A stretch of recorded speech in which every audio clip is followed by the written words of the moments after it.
Picture this one decisive moment, one choice made in the halls of power, and the entire trajectory of human history shifts forever.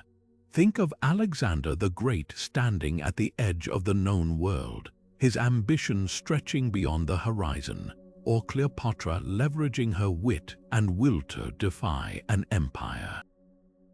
These rulers didn't just lead, they transformed the very fabric of civilization, leaving legacies so profound that their echoes still shape our lives today.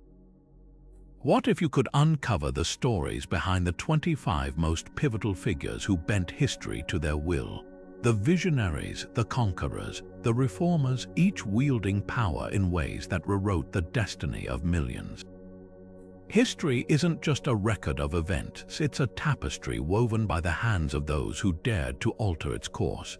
Some ruled with benevolence, lifting their people to new heights of art and knowledge. Others wielded power with an iron grip, their names synonymous with both brilliance and brutality. But whether through war, diplomacy, or sheer force of will, these 25 rulers didn't just leave footprints in the sands of time, they carved canyons. Their decisions sparked revolutions, toppled empires, and ignited golden ages. And today, we're going to unravel their stories, peeling back the layers of myth and legend to reveal the raw, unfiltered moments where everything changed. This isn't just a journey through dates and battles, it's an exploration of what it means to hold the fate of nations in your hands. How does a single person's vision reshape the world? What drives someone to reach beyond the limits of their era and imprint their will upon history? From the cunning strategies of ancient tacticians to the bold reforms of enlightened monarchs, each ruler we'll explore offers a lesson in power, legacy, and the fragile line between greatness and infamy. So settle in, because by the end of this journey, you won't just see history differently. You'll understand the forces that shaped it, one extraordinary ruler at a time. Long before modern courts and constitutions, one king etched his vision of justice into stone literally. Hammurabi of Babylon ruled nearly 4,000 years ago, but his legacy lives on in courtrooms across the globe today. Imagine a world where laws weren't written down, where justice depended on the whims of local rulers. That was the reality before Hammurabi took a radical step. He commissioned a massive stone pillar inscribed with 282 laws that applied to everyone in his kingdom. This wasn't just a list of rules, it was the first time a society dared to declare that no one, not even the powerful, was above the law. The Code of Hammurabi introduced concepts so fundamental we now take them for granted. An eye for an eye might sound harsh today, but in its time it was revolutionary, a limit on vengeance ensuring punishments fit the crimes. If a builder's house collapsed and killed the owner, that builder faced execution. But here's what's fascinating: the code also protected the vulnerable. It set fair wages, shielded debtors from abusive lenders, and even included what we'd now call consumer protection, like holding sellers accountable for defective goods. These weren't just rules, they were the blueprint for a stable society where people could trust that fairness had a framework. What's truly staggering is how Hammurabi's ideas echo through millennia. Modern legal systems still grapple with the same core questions his code addressed. How do we balance punishment with mercy? How do we hold the powerful accountable? When you hear phrases like innocent until proven guilty or equal protection under the law, you're hearing distant whispers of that Babylonian pillar. Even the structure of written legal codes, organized, public, and binding, traces back to Hammurabi's vision. His reign proved that laws could be more than raw power. They could be tools of civilization, shaping societies far beyond their time. And that's why 4,000 years later, we still say his name not as a footnote, but as the architect of justice itself. Hammurabi's stone pillar didn't just shape Babylon, it sent ripples across centuries, influencing legal systems far beyond its time. Take the Romans, who built one of history's most sophisticated legal frameworks. Their 12 tables, carved in bronze around 450 BC, mirrored Hammurabi's core idea. Laws should be visible, standardized, and binding on all citizens. The Romans even adopted principles like proportional punishment and the right to present evidence, concepts Hammurabi had etched into stone over 1,000 years earlier. And just as Hammurabi's code protected debtors from exploitation, Roman law later introduced protections for borrowers, proving how foundational his ideas became. But the reach of Hammurabi's influence doesn't stop in antiquity. Fast forward to the Enlightenment, when thinkers like Montesquieu and Blackstone argued for codified laws as a shield against tyranny. Their blueprint, systems where justice wasn't arbitrary but written, debated, and accessible, a direct echo of Hammurabi's vision. Even the United States Constitution, with its emphasis on due process and equal protection, carries traces of that ancient Babylonian ideal, that laws should apply equally to the powerful and the powerless alike. Yet the code wasn't without controversy. By modern standards, its punishment seemed brutally harsh. Stealing livestock could mean repaying 30 times the value, while a son striking his father risked losing his hand. But context matters. In a world where might often made right, Hammurabi's system was startlingly progressive. It replaced chaos with predictability, ensuring that justice, however severe, wasn't arbitrary. And while we've softened punishments over time, the underlying principle remains. Society thrives when rules are clear, consistent, and applied to everyone. That's the paradox of Hammurabi's legacy. His code was both a product of its time and ahead of it, a set of laws that feel archaic today yet laid the groundwork for civilizations to come. Whether in the courtroom or the classroom, his idea endures. That law isn't just about order but about trust. When people believe fairness is written in stone, they build futures on it. And that's why, millennia later, we're still living in the world Hammurabi helped imagine. Now imagine an entire civilization forced to turn its gaze toward a single, blazing disk in the sky. That's precisely what Pharaoh Akhenaten demanded when he appended 1,500 years of Egyptian tradition in the 14th century BC. While most pharaohs ruled as caretakers of the gods, Akhenaten declared himself the prophet of one Aten, the sun disk. Overnight, the sprawling pantheon of gods worshipped for millennia, Osiris, Isis, Ammon, were swept aside. Temples closed, priests lost power, and for the first time in history, a nation embraced something startlingly close to monotheism. This wasn't just a religious shift, it was a cultural earthquake rippling through art, politics, and daily life. Art under Akhenaten broke free from rigid tradition like never before. Gone were the idealized, unchanging figures of past pharaohs. In their place came startlingly human portraits, elongated faces, curved bellies, even the royal family depicted in intimate moments, bathed in Aten's rays. The famous bust of Nefertiti, with her sharp cheekbones and enigmatic smile, captures this revolution. For a civilization that prized permanence, Akhenaten's artists dared to show movement, emotion, and imperfection. Even hieroglyphs changed, with informal flourishes that hinted at a society loosening its grip on the past. But Akhenaten's revolution was as fragile as it was bold. His new capital, Akhenaten, modern-day Amarna, rose from the desert as a monument to Aten, its temples open to sunlight rather than shrouded in darkness like traditional temples. Yet this radical vision relied entirely on the pharaoh's will. When Akhenaten died, his successors wasted no time erasing his legacy. Temples to Aten were dismantled, his name chiseled from monuments, and Egypt rushed back to its old gods with fervor. For centuries, Akhenaten vanished from history, remembered only as the heretic king. What's fascinating isn't just Akhenaten's audacity, but how his ideas refused to stay buried. Sigmund Freud argued that echoes of Aten worship might have influenced early monotheistic traditions, including Judaism. Modern artists rediscovered Amarna-style depictions, seeing in them a timeless humanity that transcended ancient conventions.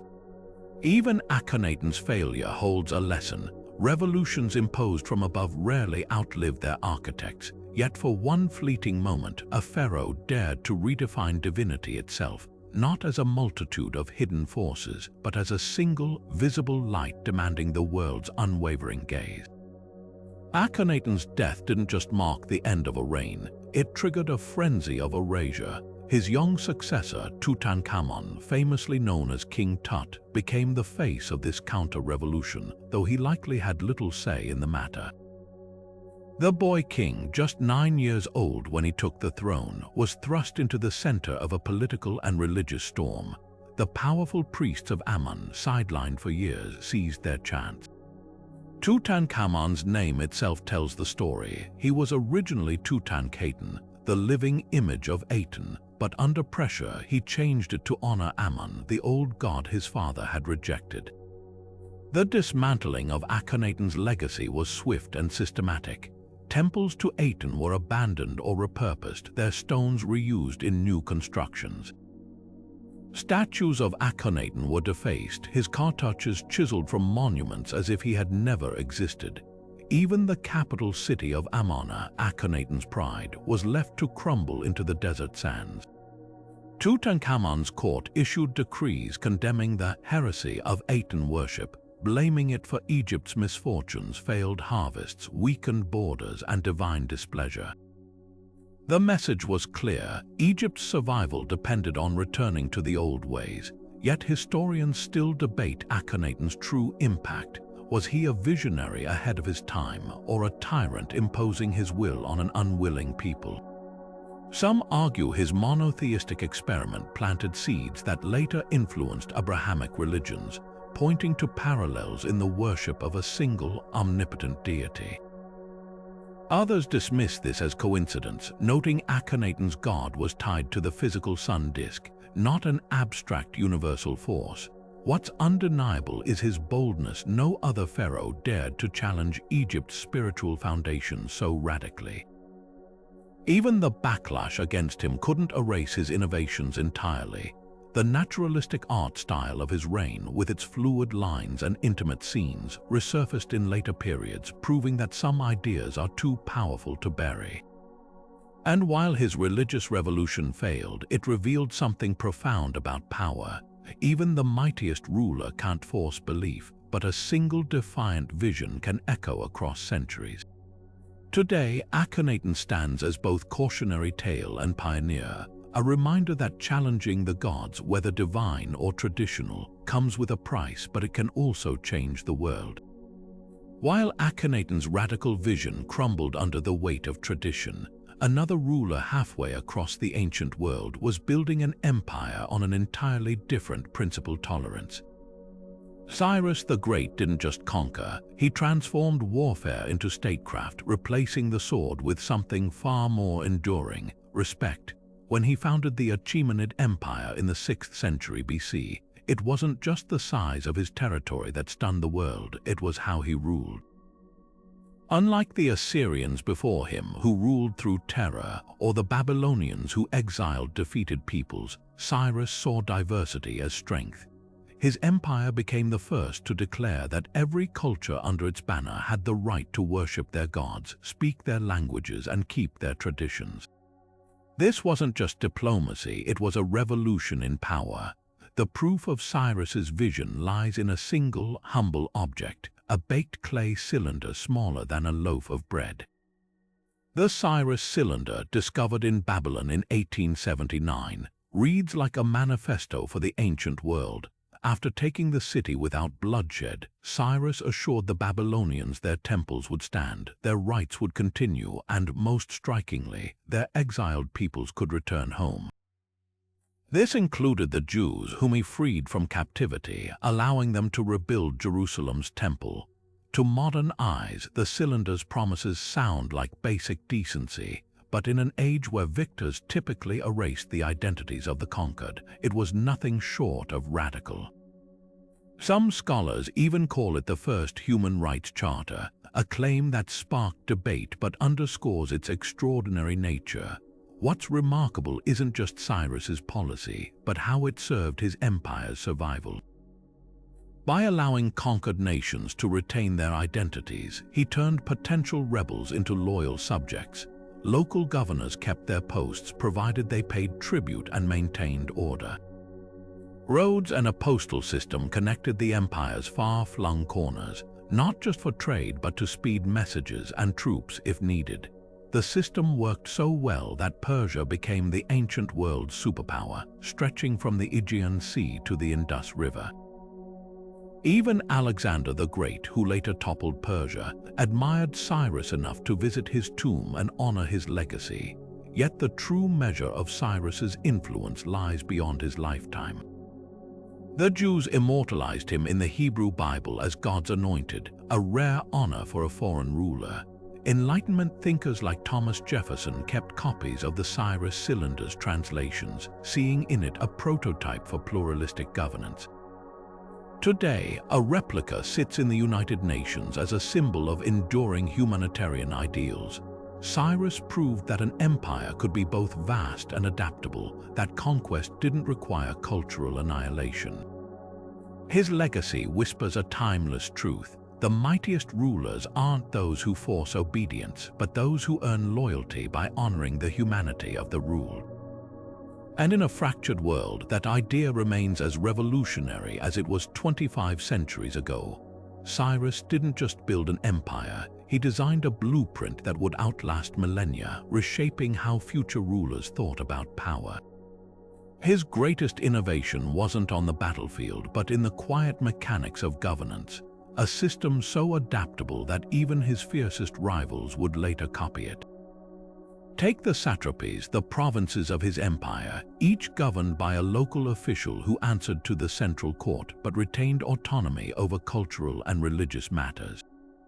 This wasn't just delegation, it was a masterclass in scalability, allowing Persia to absorb diverse regions without fracturing under their differences.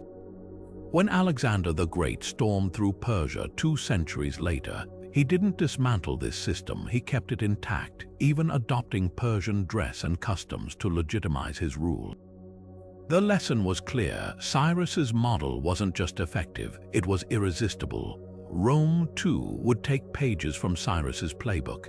The Persian king's network of roads and standardized weights became the backbone of Rome's own infrastructure, enabling trade and communication across continents. His policy of religious tolerance found echoes in Rome's early approach to conquered peoples, allowing local deities to be worshipped alongside Roman gods until imperial overreach eventually eroded that flexibility. Even the concept of a pax persica, a period of relative peace maintained through diplomacy rather than constant war, prefigured Rome's famed Pax Romana. The parallels aren't coincidence, they're testament to Cyrus's genius for creating stability amid diversity. Yet what truly set Cyrus apart was his understanding of soft power.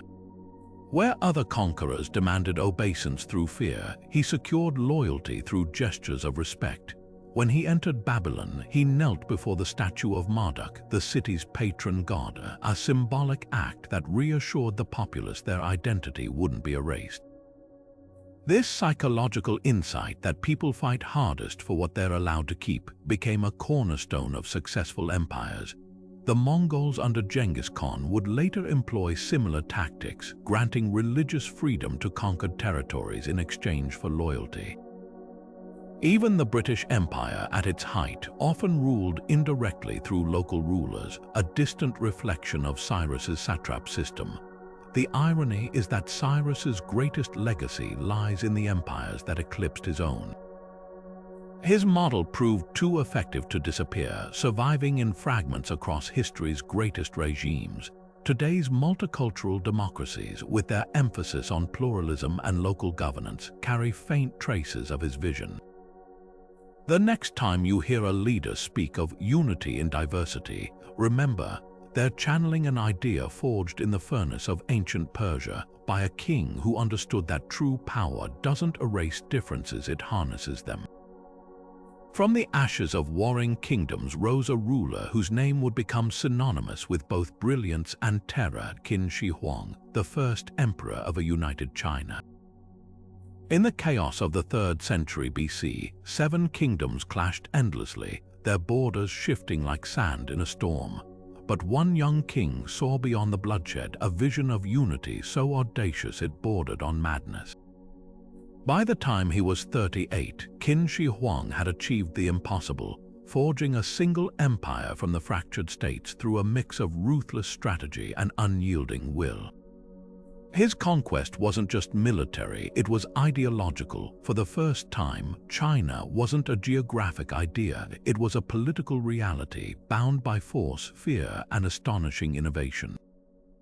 The sheer scale of his ambition becomes tangible when you stand before the terracotta army, the silent guardians of his tomb. Thousands of life-sized warriors, each with unique facial features, stand in perfect formation: archers, infantry, even charioteers with detailed reins. This wasn't just a funeral display, it was a declaration. Qin Shi Huang didn't just want to rule in life, he intended to command in death, taking his entire military apparatus into the afterlife. The clay soldiers, buried for over 2 millennia before their accidental discovery in 1974, reveal more than artistic mastery. They embody his obsession with control down to the last detail. And yet, for all its grandeur, the tomb complex hides darker secrets. Historical accounts suggest the workers who built it were buried alive to protect its secrets, a chilling reminder of the emperor's willingness to sacrifice lives for his legacy. But Qin Shi Huang's true revolution wasn't just in clay or conquest, it was in the everyday systems that still shape China today. Imagine a world where every region used different coins, where measurements changed at each border, where written characters varied so wildly that a scribe from one town couldn't read another's records. The emperor saw this chaos as a threat to unity. With a series of sweeping decrees, he standardized it all: one script, one currency, one set of weights and measures. Even cart axles were mandated to a uniform width so they'd fit the same ruts on imperial roads. These weren't bureaucratic tweaks, they were the glue that held the empire together, enabling trade, governance, and communication across distances once thought unmanageable. Yet for every stroke of genius there was a stroke of brutality. Qin Shi Huang's rule was a paradox of progress and paranoia. To crush dissent, he ordered the infamous burning of books, not just any texts, but those of rival philosophies like Confucianism, which he saw as threats to his authority. Scholars who resisted were allegedly buried alive, their voices silenced alongside their ideas. His legalist philosophy ruled through harsh punishments. Minor theft could mean mutilation, dissent could mean death for entire families. The Great Wall, often celebrated as a marvel of engineering, was built on the backs of conscripted laborers, many of whom perished under the whip and weight of its stones. What's fascinating isn't just what Qin Shi Huang achieved, but how his legacy splits history down the middle. To some, he's the visionary architect of Chinese identity, the man who turned a patchwork of cultures into a civilization. To others, he's the archetype of tyranny, proof that unity bought with blood stains the hands of future generations. Even his death, reportedly from mercury poisoning, a tragic irony for a ruler obsessed with elixirs of immortality, feels like a parable about the limits of power. And yet, walk through any Chinese market today and you'll see echoes of his standardization in the characters on shop signs. Drive the highways and you'll trace routes first laid by his engineers. The very word China derives from Qin, a testament to how deeply his short-lived dynasty imprinted itself on the world's memory. Qin Shi Huang proved that a ruler's impact isn't measured in years, but in systems, those visible like terracotta armies, and those invisible like the unbroken idea of a nation that outlasts its founders' darkest impulses. The Great Wall wasn't just a barrier of stone and earth, it was a psychological frontier, a physical manifestation of Qin Shi Huang's unshakable will to define what lay inside as China and everything beyond as other. Stretching over 3,000 miles at its peak, the wall connected and expanded existing fortifications into a single, imposing line. But this wasn't just about defense, it was a statement. Every brick laid by conscripted laborers, many of whom perished under the brutal conditions, proclaimed the emperor's vision. Unity came at a cost, and that cost would be paid. The wall wasn't merely a military project, it was the spine of a new national identity, marking where civilization ended and the unknown began.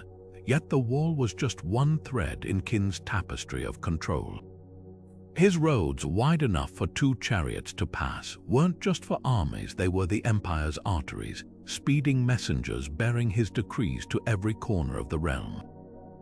Relay stations stocked with fresh horses ensured that no corner of China was more than a few days' ride from the capital. This wasn't just infrastructure, it was the nervous system of centralized power, allowing the emperor to react to rebellions before they could spread. Even the standardization of axle width served a dual purpose. Merchants' carts could travel freely, yes, but so could war chariots. Every innovation, no matter how practical, reinforced Qin's grip. The most audacious project of all, though, was invisible to most: the underground rivers of mercury said to flow through his tomb, mimicking the great waterways of China. Ancient texts describe traps and crossbows rigged to fire at intruders, protecting not just treasure but the emperor's very conception of eternity. Modern scans have detected unnaturally high mercury levels around the burial mound, lending eerie credence to these tales. Qin didn't just want to rule in life, he built a microcosm of his empire to command in death. The terracotta warriors standing guard were more than art, they were an eternal garrison, ensuring his authority would never waver, even in the afterlife. What's startling is how these projects transcended their time. The Great Wall, rebuilt and expanded by later dynasties, became the defining symbol of Chinese resilience. The standardized script Qin imposed, often through force, allowed literature and philosophy to flourish across regions that might otherwise have fractured into separate cultures. Even his draconian legalism left a shadow. The idea that a strong state required uniformity became woven into China's political DNA, resurfacing in different forms across centuries. But there's a paradox here. For all his obsession with permanence, Qin's dynasty collapsed within years of his death, consumed by rebellion. His walls couldn't stop the uprising of a people pushed too far. His mercury rivers couldn't poison the discontent festering in his absence.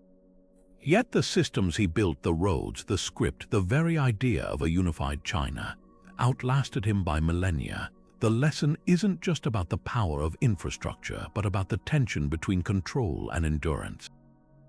Qin proved that a ruler could stamp his will onto the landscape, but true legacy lies in what people choose to carry forward long after the whip cracks fade. At just 20 years old, Alexander inherited a kingdom on the brink of collapse: Macedon, a small but fiercely disciplined state his father Philip had forged into a military powerhouse. Within 2 years, he would shatter expectations, not by holding his fragile realm together, but by tearing the Persian Empire apart at its seams. His campaign began as a punitive strike against Persia for its past invasions of Greece, but it swiftly morphed into something far grander, an audacious quest to conquer the known world. By the age of 25, Alexander had toppled Persia's king, Darius III, and claimed his throne. By 30, his armies stood at the edge of India, having marched over 11,000 miles, undefeated in every major battle. This wasn't just warfare, it was a whirlwind of strategic genius, reckless courage, and sheer momentum that redrew the map of civilization. What set Alexander apart wasn't merely his conquests, but how he wove them into a cultural revolution. Unlike earlier victors who plundered and moved on, he planted cities, over 70 of them, many named Alexandria, as hubs of Greek thought, art, and governance. The most famous, Alexandria in Egypt, became the ancient world's intellectual lighthouse, its library a monument to his vision of blending knowledge across borders. He didn't just defeat Persia, he embraced it, adopting its customs, marrying a Persian princess, and encouraging his officers to do the same. At the controversial mass wedding in Susa, he united 10,000 Macedonian soldiers with Persian brides, proclaiming a new hybrid elite. This wasn't just empire building, it was an early experiment in multiculturalism, a deliberate fusion of East and West he called harmonia, unity of hearts. Yet Alexander's greatest legacy might be the chaos that followed his death at 32. Struck down by fever, or possibly poison, he left no clear successor, only a pregnant wife and a half-brother with limited legitimacy. His generals, the Diadochi, tore his empire apart in decades of civil war, carving it into rival kingdoms, the Ptolemies in Egypt, the Seleucids in Persia, the Antigonids in Macedon. But even fractured, these states spread Hellenistic culture further than Alexander ever could alone. Greek became the lingua franca from the Mediterranean to India, enabling philosophies like Stoicism to flourish and paving the way for Rome's later rise. His dream of unity failed politically, but culturally, it saturated the ancient world, creating a shared framework for trade, science, and art. The paradox of Alexander lies in his contradictions. A ruler who burned cities yet funded universities, who demanded godlike worship yet married the daughters of his enemies. His tactics are still studied in military academies, yet his true impact was philosophical. By dragging Greece into the wider world, he made it impossible for civilizations to exist in isolation. The Silk Road, the spread of Buddhism into the Hellenistic world, even early Christian theology's engagement with Greek thought, all bear his indirect imprint. In the end, Alexander didn't just conquer territory, he collapsed the barriers between worlds, proving that ideas, once unleashed, are far harder to contain than armies. His short life became the hinge between antiquity's closed systems and an interconnected age, leaving a question that lingers: is it the conqueror's sword or his vision that truly changes history? Alexander's death didn't mark the end of his influence, it unleashed it. The wars between his generals, the Diadochi, splintered his empire, but like shards of a broken vessel, each fragment carried traces of his vision. The Ptolemaic kingdom in Egypt, the Seleucid Empire spanning Persia, and smaller dynasties like the Attalids in Pergamon became laboratories for Hellenistic culture, a blend of Greek thought and local traditions that would redefine civilization. Take the Library of Alexandria, founded by Ptolemy I. It wasn't just a repository of scrolls, it was a melting pot where Egyptian astronomy met Greek mathematics, where Mesopotamian medicine fused with Aristotelian philosophy. Scholars like Euclid codified geometry there, while Eratosthenes calculated the Earth's circumference with startling accuracy. This cross-pollination of ideas didn't happen despite the empire's fragmentation, it thrived because of it. Art, too, broke free from classical restraints. The rigid idealism of earlier Greek sculpture gave way to raw emotion and individualism. The Winged Victory of Samothrace, with its wind-whipped robes, or the Laocoon group capturing agonized struggle, reflected a world where human experience, not just divine perfection, took center stage. Even in distant Afghanistan, the Greco-Bactrian kingdom produced the hauntingly beautiful standing Buddha statues, draping Eastern spirituality in Hellenistic drapery. This wasn't cultural imperialism, it was a dialogue. Local artisans adapted Greek techniques to depict their own gods, while Greek colonists absorbed indigenous myths, creating hybrid deities like Serapis, a fusion of Osiris and Zeus worshipped from Memphis to Athens. Governance transformed just as radically. The Seleucids, ruling over vast Persian territories, kept Achaemenid administrative systems but overlaid them with Greek-style cities-polises that became hubs of commerce and learning. These weren't military garrisons but cosmopolitan centers where Greek, Persian, and Mesopotamian elites intermarried, blending legal traditions. The Ptolemaic tax system, meticulously documented on papyrus, combined pharaonic bureaucracy with Greek efficiency, creating an early prototype of a welfare state that distributed grain during famines. Even military tactics evolved as Macedonian phalanxes integrated Persian cavalry, a synthesis that would later influence Rome's legions. The true measure of Alexander's legacy, though, lies in the unintended consequences. The common Greek dialect Koine became the lingua franca from the Mediterranean to India, enabling everything from trade contracts to the spread of Christianity centuries later. Stoic philosophers like Zeno preached world citizenship in Athens' painted stoas, echoing Alexander's ideal of unity. And when Rome eventually absorbed these Hellenistic kingdoms, it didn't erase their culture. It became its custodian, passing Greek thought to medieval Europe and the Islamic world. The irony is profound. Alexander's empire collapsed, but his dream of a connected world outlasted Rome itself, whispering through the ages that ideas, once set loose, refused to recognize borders. Perhaps the most enduring lesson lies in Gandhara's Buddha statues or the Hebrew Bible's Greek translation. The Hellenistic age proved that conquest could be a two-way street. Victors might impose their language, but the vanquished could reshape their conqueror's worldview. In the ruins of Ai Khanoum, a Greek city on the Oxus River, archaeologists found Babylonian astronomical tablets beside Aristotelian texts, a silent testament to what happens when cultures collide without collapsing. Alexander didn't just spread Greek culture, he unleashed a force far greater, the irreversible alchemy of human exchange. And that's why, 2 millennia later, we still navigate a world shaped not by his sword, but by the messy, magnificent aftermath of its swing.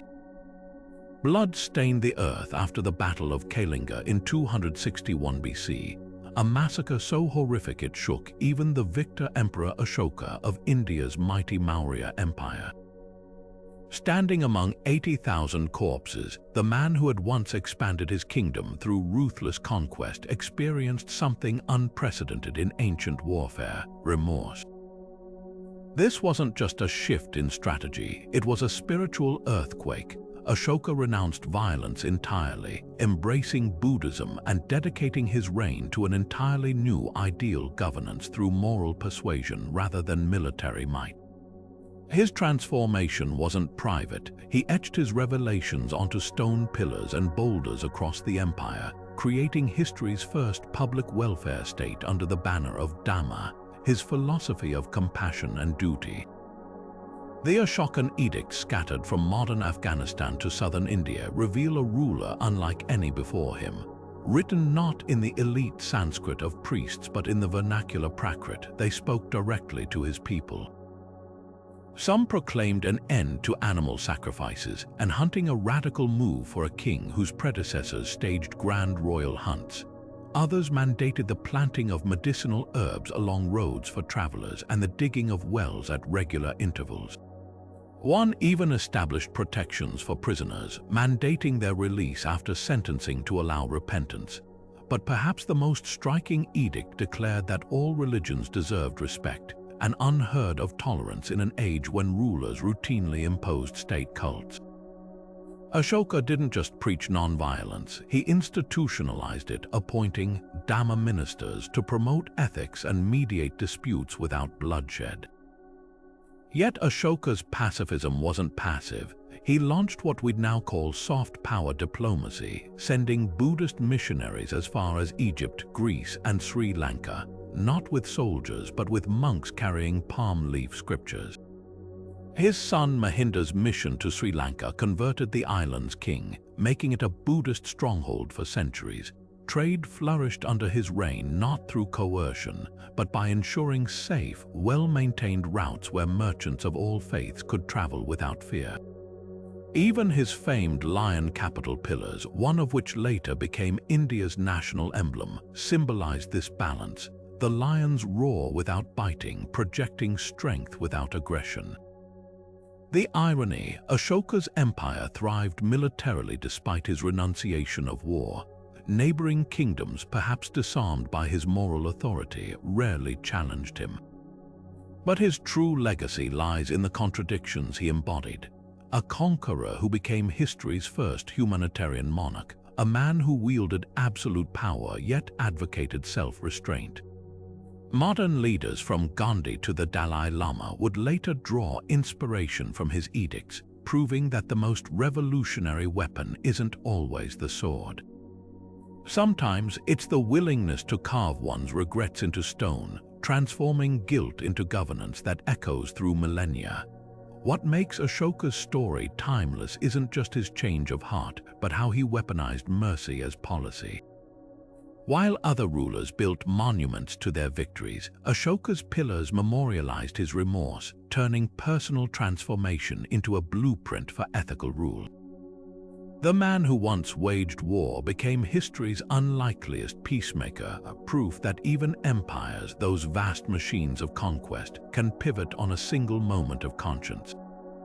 And in an age still haunted by cycles of violence, his edicts stand as quiet rebels, whispering that the mightiest leaders aren't those who demand obedience through fear, but those who earn it by lifting the governed rather than crushing them. Ashoka's pillars didn't just dot the landscape of ancient India, they planted seeds that would grow across centuries, shaping philosophies far beyond his empire's borders. His edicts carved in stone didn't merely announce policies, they introduced a radical idea that a ruler's legitimacy could come from moral authority rather than military conquest. Fast forward to the 20th century and you'll find echoes of Ashoka's Dhamma in the Universal Declaration of Human Rights. The principle that government should protect the vulnerable, ensure religious freedom, and promote social welfare wasn't born in modern Geneva or Paris. It was etched into rock 2,300 years earlier by a king who'd seen the cost of war and chose another path. Buddhism's spread is perhaps Ashoka's most visible legacy. Before his conversion, it was a small sect clinging to the Gangetic Plains. After his missionaries set out, it became a global force. His envoys reached Sri Lanka, where King Devanampiya Tissa embraced it so deeply that the island became a bastion of Buddhist scholarship, preserving texts that might have otherwise been lost to time. But Ashoka's influence stretched further. Stone inscriptions suggest his emissaries reached as far as the Hellenistic kingdoms of the Mediterranean. While Buddhism didn't take root in Greece, the cultural exchange is striking. Greek monarchs like Antiochus II reportedly received Ashokan delegates, creating dialogues between East and West that prefigured the Silk Road's intellectual traffic.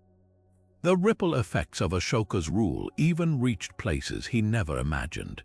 In Thailand, his lion capital became a national symbol. In Myanmar, his model of righteous kingship inspired monarchs to build pagodas rather than palaces. Modern leaders like Nelson Mandela and Martin Luther King Jr. drew implicit parallels to Ashoka's transformation, proof that the idea of redemption through nonviolence transcends eras. The United Nations adopted the Wheel of Dhamma from his pillars as its emblem for Buddhism, a silent nod to the emperor who first tied governance to spiritual ideals. Yet the most profound lesson lies in Ashoka's contradictions. He never disbanded his army, proving that even the most ethical rulers grapple with security. His edicts encouraged vegetarianism but stopped short of banning meat, acknowledging practical limits to idealism. This balance between vision and pragmatism makes his legacy endure. In an age where leaders often equate strength with aggression, Ashoka's pillars stand as quiet rebels, reminding us that true power isn't just about controlling territory, but about transforming hearts. And that's why his voice, carved in stone, still speaks to anyone who believes governance can be a force for healing rather than harm. Rome wasn't built in a day, but Julius Caesar nearly tore it down in half that time. By the time he crossed the Rubicon in 49 BC, the Republic was already a crumbling facade, its noble ideals twisted by patrician greed and endless civil strife. Caesar saw what others refused to acknowledge. The system was broken, and only a single, unshakable hand could wrench it back from the brink. His rise wasn't just a political coup, it was a masterclass in ambition, propaganda, and tactical genius. From his early days as a populist champion forgiving debts, funding gladiatorial games that endeared him to the masses, to his ruthless conquest of Gaul, which filled Rome's coffers and his own legend, Caesar played the long game. But it was his march on Rome with the 13th Legion that shattered precedent. No general before him had dared bring troops into Italy, let alone defy the Senate's direct order to disband. That single act, immortalized in the phrase, "the die is cast," didn't just start a civil war. It declared that power no longer resided in institutions, but in the will of the man who commanded loyalty from the ranks. Once in control, Caesar moved with breathtaking speed to reshape Rome's foundations. He granted citizenship to provinces beyond Italy, recognizing that the empire's strength lay in its diversity. He reformed the chaotic Roman calendar, replacing it with the Julian system, the same one that, with minor tweaks, we use today. He even planned public libraries and drained the malarial marshes around Rome to create new farmland. But beneath these reforms simmered a quieter revolution, the systematic dismantling of the Senate's authority. By appointing loyalists to key positions and naming himself dictator perpetuo dictator for life, Caesar didn't just bend the rules, he broke them over his knee. The Republic, already on life support, now gasped its last breaths. Yet for all his brilliance, Caesar fatally misread the one force that would destroy him, the pride of Rome's elite. On the Ides of March in 44 BC, 60 senators descended on him like wolves, stabbing him 23 times in the supposed name of liberty. The irony was thick enough to choke on. Many of his assassins, like Brutus, were men he'd pardoned after the Civil War, proof that mercy in politics can be as dangerous as ruthlessness.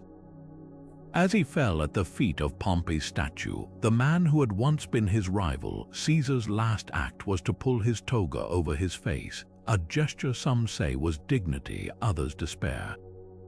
But his death didn't restore the Republic as the conspirators hoped.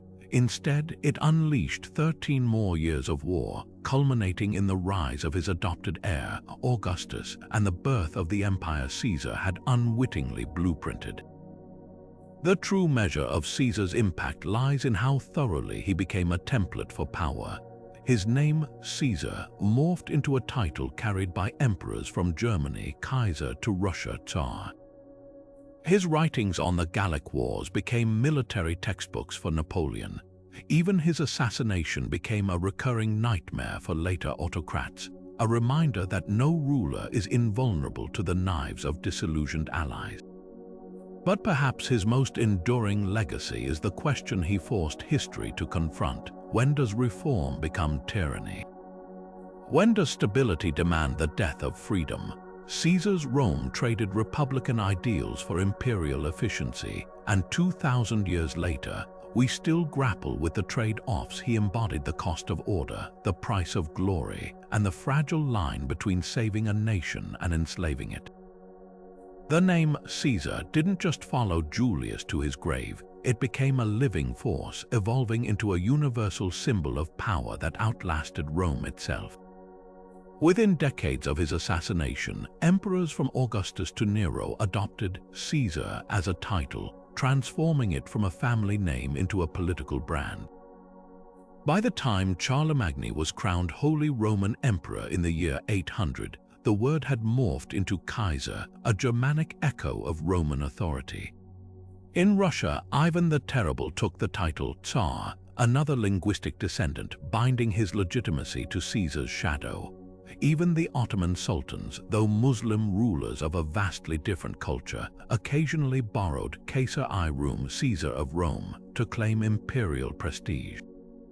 This wasn't just imitation, it was alchemy, turning one man's identity into the very definition of sovereignty across continents and centuries. Yet Caesar's fingerprints aren't just on titles, they're etched into time itself. His calendar reform, implemented in 45 BC, was as much a power move as a scientific one. Rome's old lunar calendar had drifted so far out of sync that harvest festivals fell in winter. Caesar's solution, a solar year of 365 days with leap years, designed by Alexandrian astronomer Sosigenes.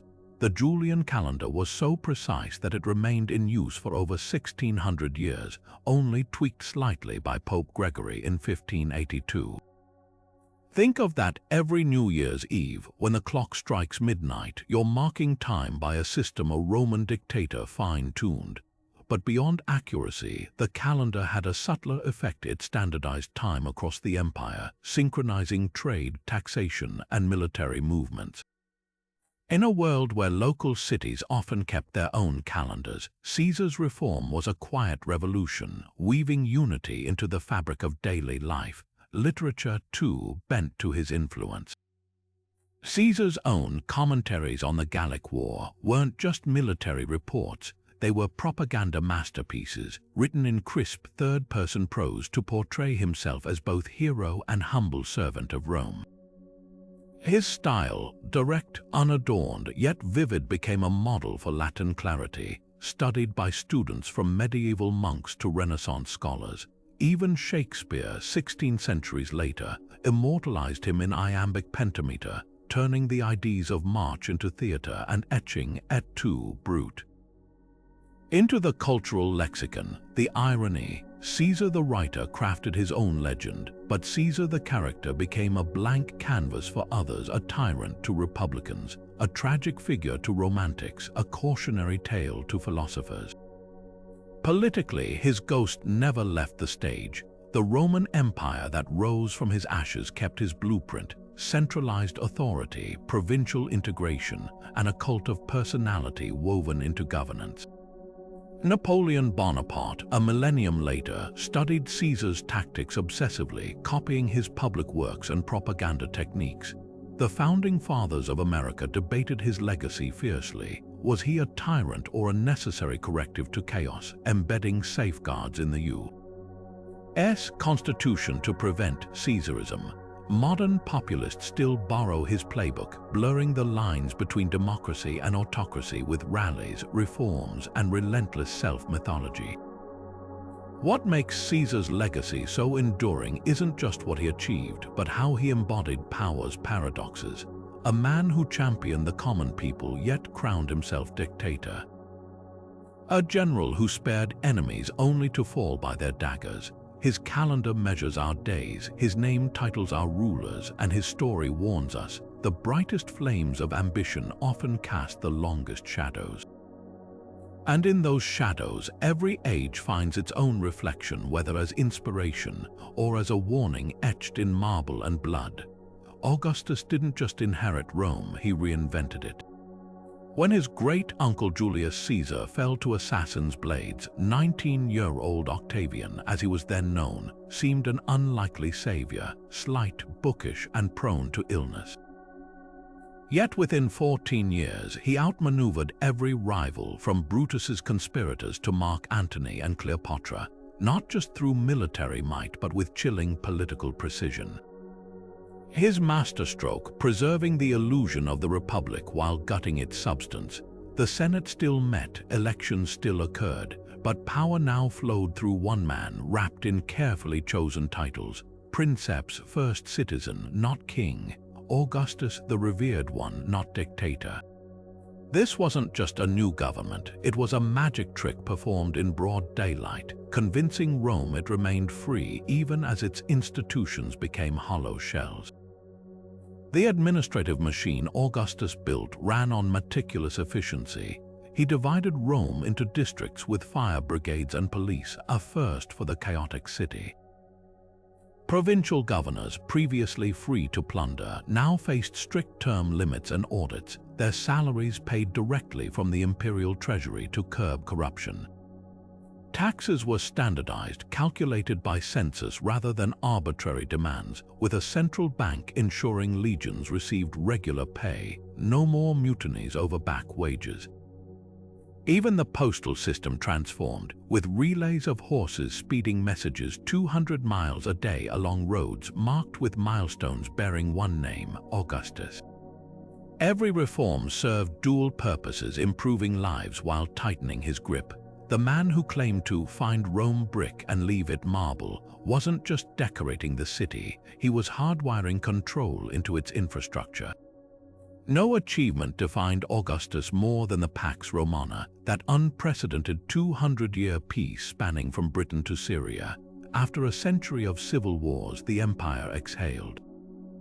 Trade routes flourished under navy-patrolled seas free of pirates. Legionaries, now professional soldiers stationed at fortified borders like the Rhine and Danube, became builders in peacetime, erecting aqueducts, bridges, and the limes fortifications that made Rome's frontiers more symbolic than militarized. This stability birthed a cultural golden age. Virgil penned the Aeneid as imperial propaganda, Horace refined lyric poetry, and Livy chronicled Rome's past as moral instruction for its future.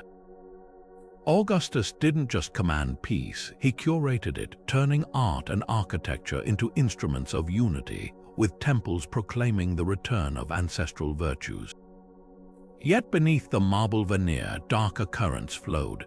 Augustus exiled his daughter Julia for adultery, a warning to elites flouting his moral laws. The poet Ovid found himself banished to the Black Sea for verses deemed subversive. Even the Praetorian Guard, created as a personal security detail, would later become kingmakers, their loyalty bought with gold. The system's flaw was its dependence on the ruler's character, a gamble Rome would lose with tyrants like Nero. But for decades, Augustus balanced the act flawlessly, proving that the slickest authoritarianism dresses itself in tradition's robes.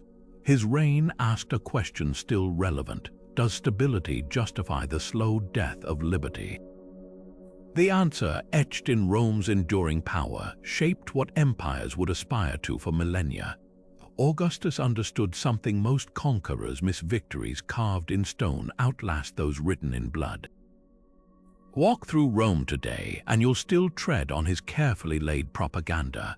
The Forum Augustus built beside the old Republican Forum, its temple to Mars the Avenger filled with statues of legendary Romans, all subtly implying Augustus was their natural successor. The Ara Pacis, an altar celebrating peace, depicted his family in serene procession, their faces idealized but recognizable, blending mortal authority with divine serenity. Even his residence on the Palatine Hill wasn't just a home. It was a stage set, modest in size but positioned near the mythical hut of Romulus, tying his rule to Rome's very origins. Every brick, every fresco whispered the same message. This wasn't one man's rule, it was destiny. Literature became another cog in his machine. Virgil's Aeneid, commissioned by Augustus, did more than glorify Rome's mythical past, it reframed history. Aeneas, the Trojan hero, wasn't just a wanderer, he was a proto-Augustus burdened with the sacred duty to found a civilization.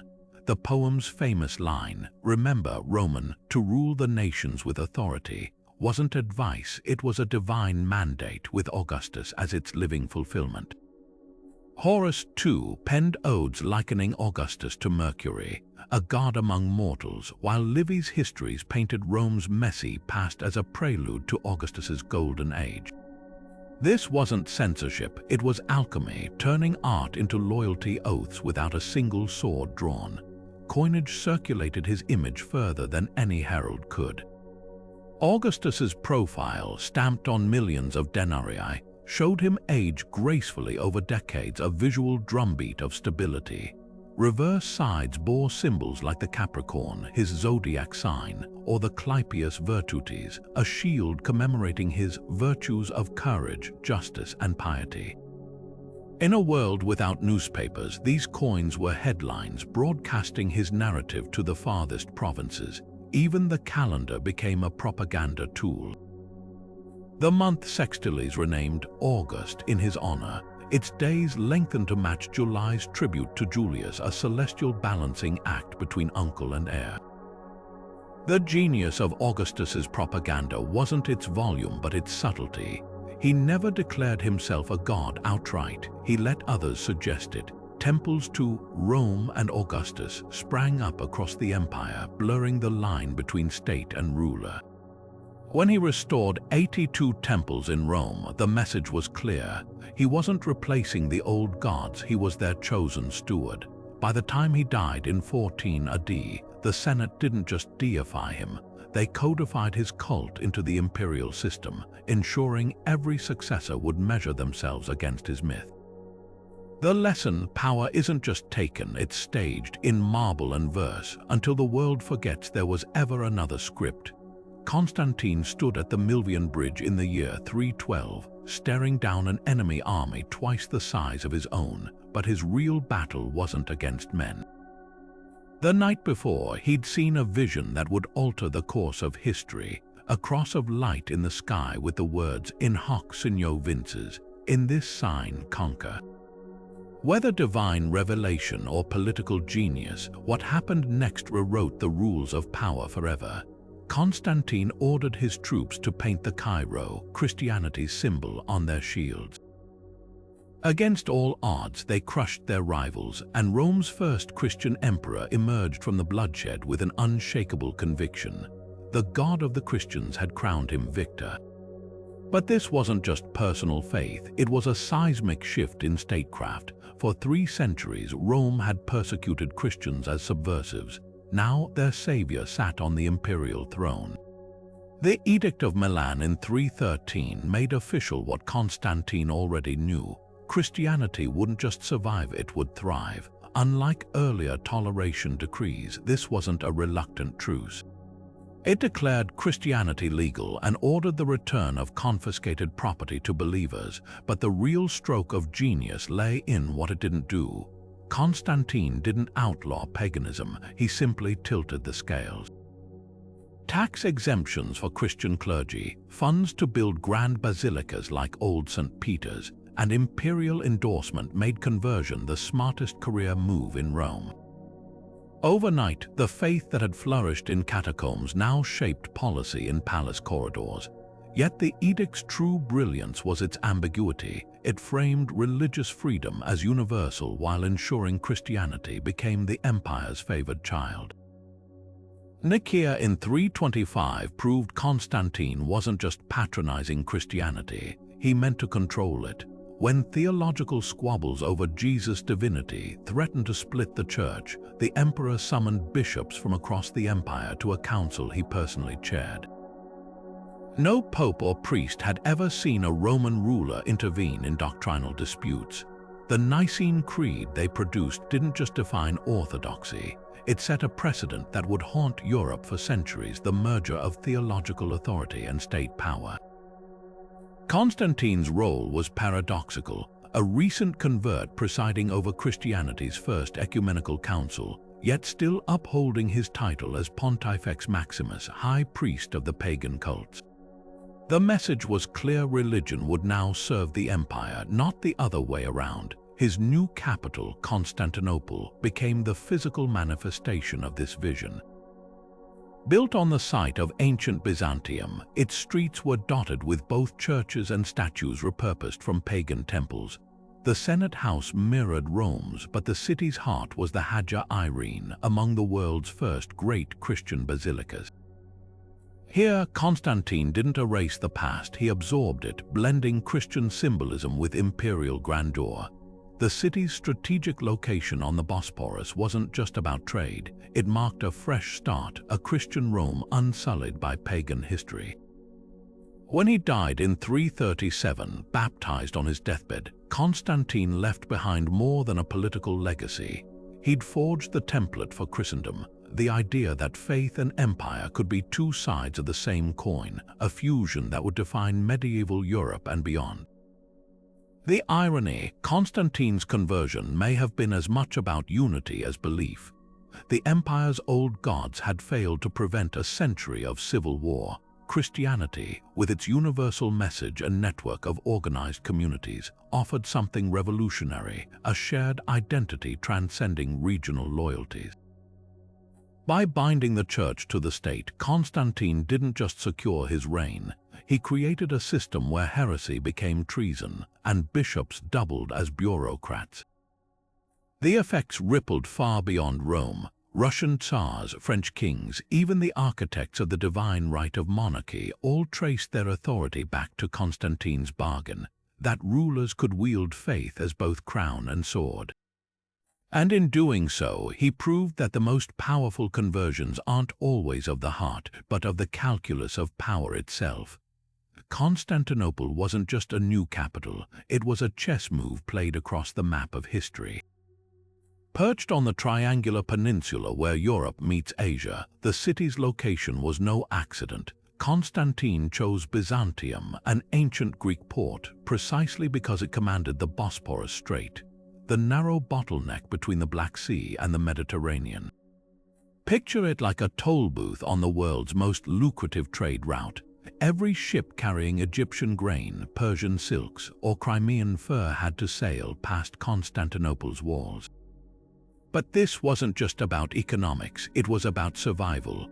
Unlike Rome, vulnerable to barbarian crossings along the Rhine and Danube, Constantinople had natural defenses on three sides water.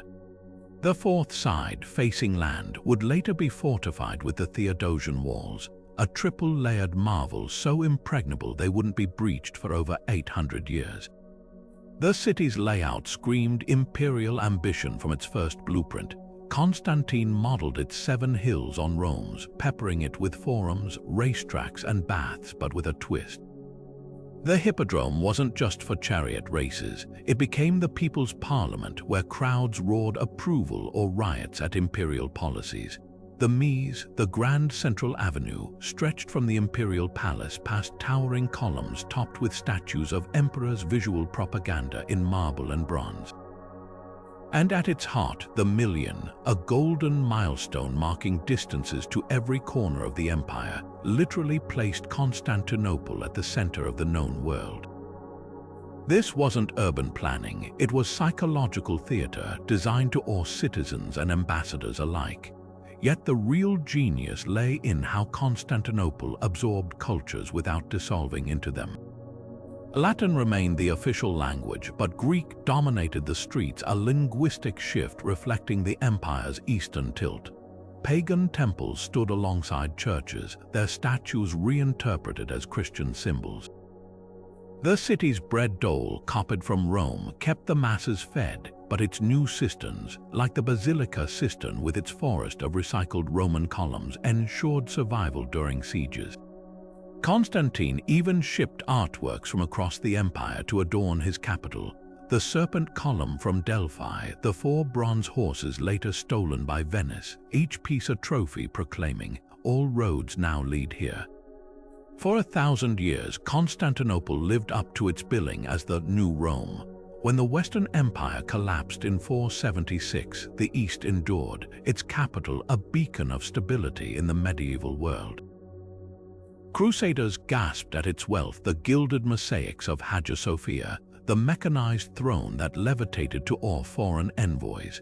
Arab geographers wrote of its triple walls and Greek fire, the napalm-like weapon that incinerated invading fleets.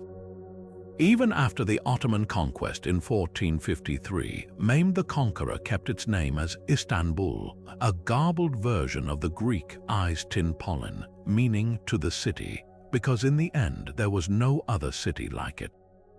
What made Constantinople eternal wasn't just stone or strategy, but symbolism. It was the last living thread to antiquity, a place where Roman law, Greek philosophy, and Christian theology braided into something new. When Charlemagne needed legitimacy for his Holy Roman Empire, he sought approval from Constantinople's ruler. Russian czars married Byzantine princesses to claim its legacy. Even the modern European Union's dream of unity echoes Constantine's vision, a bridge between worlds where geography isn't destiny but an invitation to reinvent it. The city's secret, it never chose between East and West, it became the hyphen between them. Charlemagne gripped the hilt of his sword at his coronation on Christmas Day in the year 800, but the weight of the crown meant far more than any battlefield victory. Pope Leo III's surprise act placing the imperial diadem on the Frankish king's head wasn't just ceremony, it was a seismic political gamble. For the first time in over 3 centuries, the West had an emperor, and Rome's shattered legacy found new life in a man who could barely write his own name. Yet this contradiction defined Charlemagne, a warrior who spent decades conquering Saxony and Lombardy, yet whose true triumph was rebuilding civilization itself from the wreckage of Rome's fall. His Holy Roman Empire wasn't just a territory, it was an audacious attempt to resurrect learning, law, and faith as the pillars of a new age. At his palace school in Aachen, Charlemagne gathered the brightest minds of Europe like Alcuin of York, turning his court into an intellectual powerhouse. Illiterate himself, he insisted his children and nobles study grammar, rhetoric, and arithmetic. Monks across the empire were ordered to establish schools, copying not just religious texts but classical works by Virgil and Cicero, preserving knowledge that might have otherwise vanished in the Dark Ages. The Carolingian minuscule script they developed, clear, uniform letters with spaces between words, became the foundation of modern European handwriting. Imagine that, a ruler so committed to clarity that he standardized how letters were formed, turning scribbles into a system that made reading accessible beyond elite scholars. But Charlemagne's Renaissance wasn't confined to parchment. His capital at Aachen blended Roman grandeur with Frankish innovation. The Palatine Chapel, inspired by Byzantine designs, soared with a dome that echoed Hagia Sophia, while his workshops produced intricate ivory carvings and illuminated gospels glowing with gold leaf. Even his legal reforms, like standardized weights and measures, aimed to knit his fractured realms into a cohesive whole. Yet for all his vision, the empire depended entirely on his relentless energy, riding thousands of miles annually to personally enforce justice, settle disputes, and inspect far-flung counties. The irony, Charlemagne's empire barely outlived him. Split among squabbling grandsons by the Treaty of Verdun in 843, it fragmented into the seeds of modern France, Germany, and Italy. But his cultural revival proved more enduring. The schools he founded became medieval Europe's first universities. The manuscripts his scribes saved fueled the later Renaissance. Even the title Holy Roman Emperor endured for a millennium, a ghost of his dream haunting Europe's kings. Charlemagne proved that conquest could be more than land taken. It could be light rekindled in the darkest of times, a legacy not of borders but of books, beauty, and the stubborn belief that wisdom was worth fighting for. Charlemagne's bones barely cooled before legend began rewriting his life. Within decades of his death in 814, monks spun tales of the emperor that blurred history into myth, a towering, golden-bearded giant who could lift 3 armored knights at once, who wept over scholarly texts he couldn't read, and who once forced an entire Saxon army to baptize in a river or die. The Song of Roland, composed centuries later, transformed a minor rear-guard skirmish into an epic last stand against Saracen hordes, with Charlemagne as God's own champion. These weren't just stories, they were political alchemy, turning a flawed but brilliant ruler into a sacred template for kingship itself. The church played a pivotal role in this myth-making. Desperate to recapture the unity of Charlemagne's reign during the fractured chaos of the 9th and 10th centuries, clergymen like Notker the Stammerer penned chronicles portraying him as a second Constantine, a divinely ordained unifier. His coronation by the Pope became proof of God's favor, a precedent later monarchs exploited to claim authority over both state and soul. Even his failures were airbrushed away. The violent Saxon conversions, which involved mass executions and forced deportations, became framed as holy missions rather than brutal subjugation. By the High Middle Ages, Charlemagne's fictionalized self had eclipsed the historical man, held up as the ideal Christian knight emperor during the Crusades.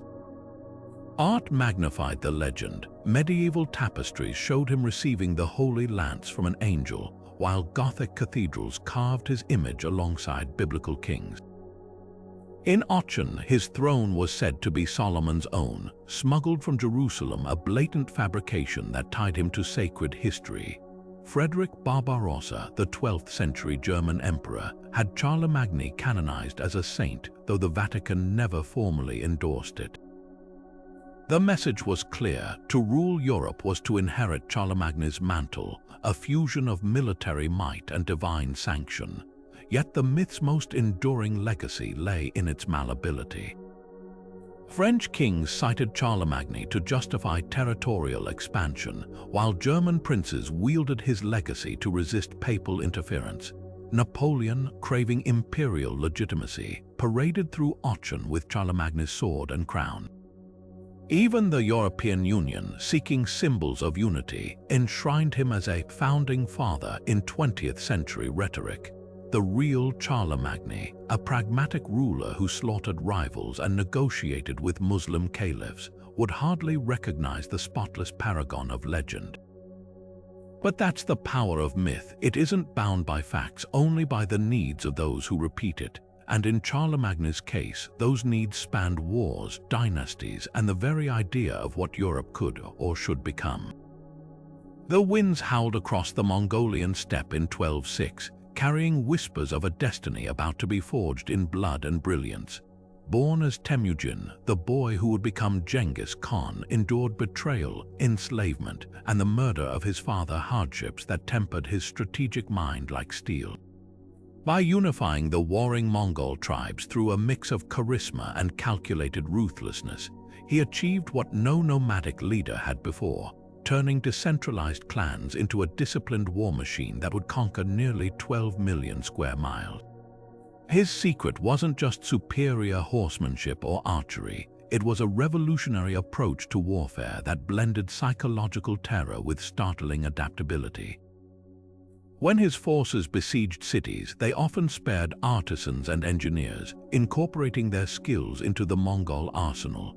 Catapults from Persia, gunpowder experts from China, each conquest made his army deadlier, a snowball rolling across the map of Eurasia.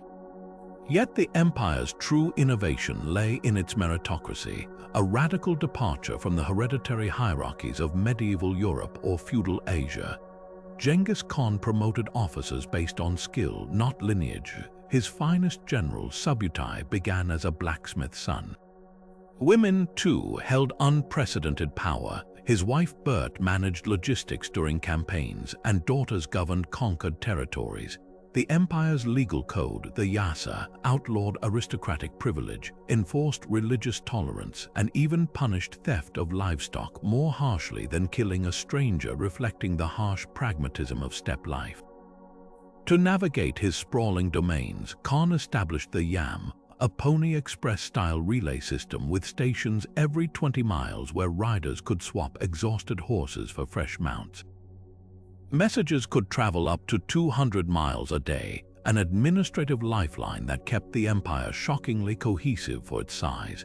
The scale of destruction under Genghis Khan remains staggering. Historians estimate his campaigns may have killed 40 million, with some cities like Nishapur in Persia erased so thoroughly that even the cats and dogs were slaughtered.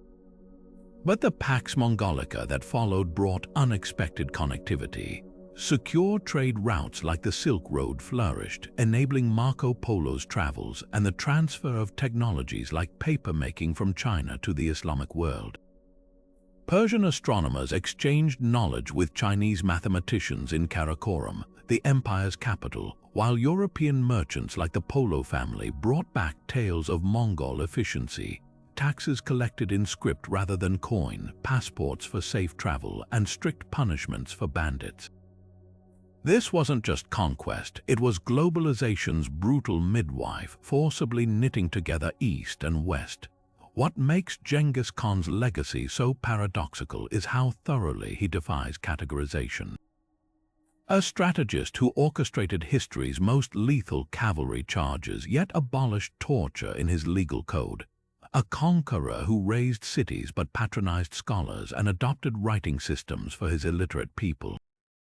Even his burial reflects this duality. His grave remains undiscovered, hidden per his orders, yet his DNA lives on in an estimated 16 million descendants across Asia. The empire fragmented after his death, but its shadow lingers in the borders of modern nations from Ukraine to Korea, and in the uncomfortable truth that progress sometimes rides in on horseback, sword in hand.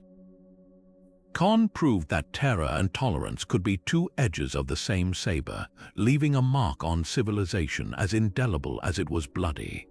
Beneath the thunder of hooves and the flash of Mongol sabers, an invisible network was stitching together the farthest corners of Eurasia. Threads of trade, ideas, and innovation that would outlast the empire itself. The Pax Mongolica wasn't merely an absence of war, it was a superhighway of exchange guarded by the most unlikely peacekeepers, warriors who had once been synonymous with terror. For the first time in history, a merchant could travel from Venice to Beijing without changing caravans, carrying a golden paisa, a Mongol passport that guaranteed safe passage across 24 million square kilometers. The Silk Road, which had flickered intermittently for centuries, now blazed with unprecedented traffic. Chinese silks reached Persian bazaars, Venetian glass dazzled Khan's courts, and Russian furs warmed nobles in Karakoram. This wasn't just commerce, it was a continental dialogue where goods whispered stories of distant cultures with every exchange. Technologies flowed as freely as spices. Persian engineers, spared during sieges for their expertise, taught Mongols siege warfare tactics that they later turned against Baghdad's walls. Chinese gunpowder recipes, once closely guarded state secrets, migrated westward, igniting Europe's military revolution centuries later. Even something as mundane as paper currency, pioneered under Genghis's successor Kublai Khan, inspired Marco Polo's astonished reports, though skeptical Europeans wouldn't adopt it for another 400 years. The Mongols themselves were voracious learners, adopting Aigha script for their bureaucracy, Muslim astronomers for their observatories, and Tibetan Buddhism as a unifying faith. Their capital, Karakoram, became a surreal crossroads where Nestorian Christian priests debated Taoist sages under ceilings crafted by Russian carpenters. Cultural exchange thrived in the empire's shadow. As Mongol armies retreated, they left behind not just scars but startling syntheses, Persian miniatures featuring Chinese landscapes, Byzantine silks woven with Mongol motifs. The Islamic world gained access to Chinese compasses and printing techniques, while Europe rediscovered Greek philosophy through Arabic texts funneled along Mongol-protected routes. Even cuisine transformed. Pasta from China likely met Mediterranean durum wheat during this era, birthing Italy's future culinary identity. The Mongols' indifference to local customs, so long as taxes were paid, allowed Armenian churches, Buddhist monasteries, and Islamic madrasas to coexist in ways unimaginable under zealous medieval monarchs elsewhere. Yet the true marvel was the system's fragility. This vast connectivity depended entirely on the Mongols' iron grip. When the Black Death ravaged their trade routes in the 14th century, the Pax Mongolica crumbled like a sandcastle in a hurricane. The very networks that had spread wealth now carried plague fleas from Central Asia to Europe, wiping out millions. But the genie couldn't be rebottled. The taste of global exchange lingered. Venetian merchants, having glimpsed Cathay's wonders through Polo's writings, hungered for alternate routes when Mongol unity dissolved, inadvertently sparking the age of exploration. In a twist of historical irony, Genghis Khan's empire, built to dominate, became the unwitting architect of a connected world it would never live to see. The Mongols proved that even the most brutal conquests could dissolve barriers between civilizations, leaving behind not just ruins but bridges. Gold dust shimmered like sunlight on water as Mansa Musa's caravan snaked across the Sahara in 1324, a procession so vast it stretched farther than the eye could see. With 60,000 attendants, 12,000 slaves draped in Persian silk, and 100 camels carrying 300 pounds of gold each, the Malian emperor wasn't just making a pilgrimage to Mecca. He was staging the most extravagant display of wealth the medieval world had ever witnessed. But this wasn't mere spectacle. Every ounce of gold flung to crowds in Cairo, every dinar handed to the poor, was a calculated act of diplomacy, announcing Mali's arrival as a global superpower. By the time Musa reached Arabia, he'd unintentionally crashed economies. Gold's value plummeted in Cairo for a decade after his spending spree. Yet the true treasure he carried wasn't in those camel sacks. It was the scholars and architects who would transform Timbuktu from a trading post into the Oxford of Africa. Mali's gold flowed from mines like Bambuck and Bure, producing over half the world's supply at its peak. But Musa's genius lay in understanding that gold alone couldn't sustain an empire. On his return from Mecca, he brought the Andalusian architect Abu Ishaq al-Sahili, whose revolutionary mud brick designs birthed Timbuktu's iconic Jingraba Mosque, a structure so advanced its ventilation systems kept worshippers cool beneath the scorching Sahel sun. Libraries like Sankore University became magnets for thinkers across the Islamic world, housing over 700,000 manuscripts on topics from astronomy to medicine, their pages filled with insights that rivaled contemporary Europe's finest institutions. One treatise on cataract surgery, penned by a Timbuktu scholar in the 14th century, detailed techniques Europe wouldn't discover for another 300 years. The ripple effects of Musa's Hajj reshaped global trade maps. Catalan cartographers immortalized him in the 1375 Atlas Catalan, seated on a golden throne holding a nugget the size of his fist, an advertisement for African wealth that lured European merchants southward. Yet Mali's real wealth wasn't just underground, it walked on two legs. The empire's griots, or oral historians, could recite lineages and laws spanning centuries, while its goldsmiths perfected lost wax casting techniques to create bronzes that dazzled Mediterranean traders. Even Musa's famous inflation mishap revealed Mali's economic sophistication. His subsequent reforms introduced strict gold reserve policies and standardized weights, stabilizing markets with a foresight that predated modern monetary theory. Long after Musa's death in 1337, Timbuktu's light kept burning. Its manuscripts, hidden in desert caves during later invasions, survived as testaments to an intellectual golden age. Today, as conservators painstakingly restore pages on mathematics penned in Fulani script or star charts inked by Songhai astronomers, we're reminded that Musa's greatest legacy wasn't the gold he spent, it was the knowledge he planted. In an era when Europe dismissed Africa as uncivilized, the Malian emperor built a beacon that forced the world to look and learn. His Hajj wasn't just a journey of faith, it was a declaration that wisdom, not wealth alone, was the currency of enduring power. And in that, he built something even gold couldn't tarnish. Mansa Musa's gold didn't just dazzle, it detonated. As his caravan wound through Cairo's bustling markets, the emperor's lavish generosity sent shockwaves through the Mediterranean's delicate economic ecosystem. Handing out gold to beggars, merchants, and officials alike, he flooded the city with so much precious metal that its value plummeted.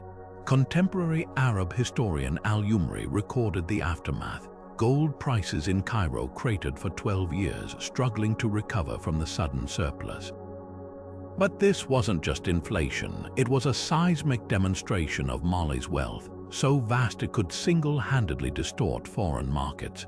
European and Middle Eastern traders, accustomed to viewing Africa through veils of myth and prejudice, now had irrefutable proof. Here was a civilization whose riches dwarfed their own. The economic chaos revealed something deeper, the interconnectedness of the medieval world. Cairo, a hub for Venetian silk, Indian spices, and Andalusian steel, served as the financial heart of 3 continents. When Mansa Musa's gold disrupted its markets, the tremors reached as far as Florence and Baghdad. Egyptian merchants, desperate to stabilize prices, began stockpiling gold, inadvertently creating shortages in other trade hubs. The glut even forced the Marinid dynasty in Morocco to adjust its coinage, blending Mali's gold with silver to mitigate the devaluation. What started as a pilgrimage had unwittingly turned into history's first recorded case of economic shock therapy, an entire region recalibrating its financial systems to absorb the impact of one man's generosity. Yet the real legacy of this disruption wasn't temporary inflation, it was the recalibration of global power dynamics. Catalan mapmakers, hungry for accurate trade intelligence, scrambled to update their atlases with fresh details of Mali's cities. The 1375 Atlas Catalan didn't just depict Musa enthroned. It sketched the Niger River's course and marked Timbuktu as a nexus of learning and commerce. European monarchs, particularly in Portugal, began eyeing West Africa not as a land of fabled monsters as earlier medieval maps had suggested, but as a source of unimaginable wealth worth reaching by sea. This shift in perception would eventually catalyze the age of exploration, with explorers like Henry the Navigator seeking the very gold mines Musa had so casually flaunted. But the most enduring impact lay in Mali's transformed reputation. Before Musa's Hajj, Islamic geographers like al-Idrisi had described West Africa as a peripheral curiosity. Afterward, scholars like Ibn Battuta journeyed to Mali specifically to witness its splendor firsthand, penning astonished accounts of its justice system, where disputes were settled under a sacred baobab tree, and its bustling markets where gold traded for salt at ratios that boggled the mind. The emperor's spending spree, though financially destabilizing, had achieved something priceless. It forced the world to recognize West Africa not as a backwater, but as a civilization whose sophistication and wealth demanded respect. And in that recalibration of global esteem, Musa secured a legacy far more enduring than any fleeting fluctuation in gold prices. Elizabeth I stepped onto England's throne in 1558, inheriting a kingdom teetering on the edge of chaos, a realm fractured by religious strife, bankrupted by war, and shadowed by the looming threat of Europe's superpower, Spain. What followed wasn't just a reign, but a masterclass in political theater and survival. The young queen, acutely aware of her precarious position as a Protestant ruler in a Catholic-dominated Europe, turned her very identity into a weapon. She became the Virgin Queen, a living symbol of England's purity and independence, weaponizing her unmarried status to play rival suitors, from France's Duke of Anjou to Spain's Philip II, against each other in a delicate diplomatic dance. But beneath the pearl-adorned wigs and elaborate gowns lay a razor-sharp intellect. Her speeches, like the legendary address at Tilbury before the Spanish Armada's invasion, didn't just rally troops, they crafted a mythos declaring she had the heart and stomach of a king, blurring gender lines to embody both maternal protector and unyielding warrior. The year 1588 tested Elizabeth's cunning like never before.